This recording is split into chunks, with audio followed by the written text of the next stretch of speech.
Comment bien choisir votre future affleureuse à bois? C'est ce qu'on va voir dans un instant dans cette vidéo. Sous la vidéo, en description et en commentaire, vous retrouverez une sélection avec les meilleures affleureuses à bois qui existent aujourd'hui. Et on vous a dégoté les meilleurs prix, les meilleures promotions et vous retrouverez également plein d'avis clients. Alors tout d'abord, c'est quoi une affleureuse à bois?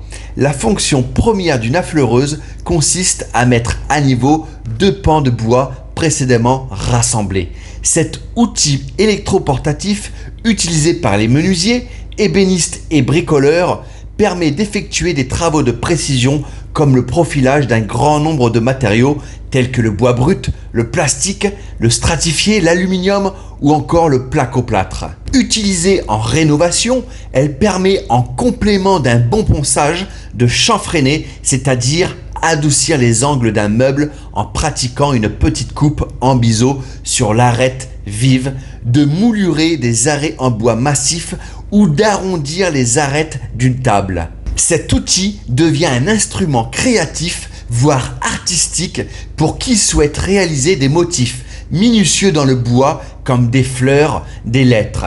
Les magasins de bricolage et les sites des marques proposent une grande variété de modèles, ce qui peut compliquer le choix. Pour dénicher le modèle adéquat pour l'usage recherché, les quelques informations que l'on va vous donner vous permettront de choisir votre appareil selon vos besoins. Alors, sur quelle base choisir son affleureuse à bois? Tout d'abord, la puissance de l'outil.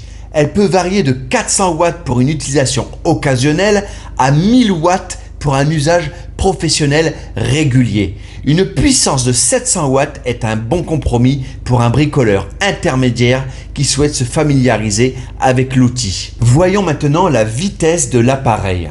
La vitesse de rotation de l'axe est importante. Le nombre de tours varie de 10 000 à 35 000 tours à la minute.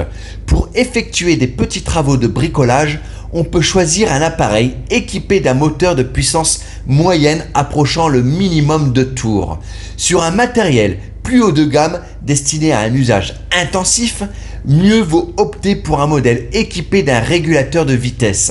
Loin d'être une option, celui-ci permet d'ajuster le nombre de tours pour un démarrage et un arrêt progressif. Il facilite un travail de précision en toute sécurité. Passons à l'ergonomie. Un outil de 2 kg offre une bonne polyvalence et une précision tout à fait correcte. Pour un usage amateur, il va sans dire qu'un outil léger permet un travail plus minutieux et une utilisation confortable. Terminons par la capacité de coupe de l'affleureuse. Pour effectuer des travaux d'affleurage, de chantournage et de rainurage dans de bonnes conditions d'utilisation, une capacité de coupe de 30 mm s'avère un choix pertinent. Le diamètre de fraisage accepté par l'outil peut cependant devenir l'élément déterminant du choix pour le modèle. Le saviez-vous? Concernant le budget de cet outil, les premiers prix se situent aux alentours des 70 € et peuvent atteindre les 500 € pour les modèles les plus performants et polyvalent. Et franchement, avec une machine qui vaut en moyenne 150 €, vous serez déjà très ravi de son rapport qualité-prix. Et on vous a mis sous la vidéo, en description et en commentaire, une sélection justement avec les meilleures affleureuses qui existent aujourd'hui. Et on vous a dégoté les meilleurs prix, les meilleures promotions. Vous retrouverez également plein d'avis clients.